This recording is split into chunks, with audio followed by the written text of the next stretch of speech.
Hello guys, ayan nga po pala, kung gusto niyo pong magbakasyon at saan man ninyo gustong pumunta, ayan, kahit umuwi ng probinsya, ayan, pabook na po kayo, ayan, kung may lipat bahay dyan at merong mga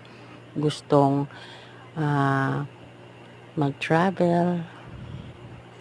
pumunta sa kung saang lugar, family outing, family reunion, at team building, ayan,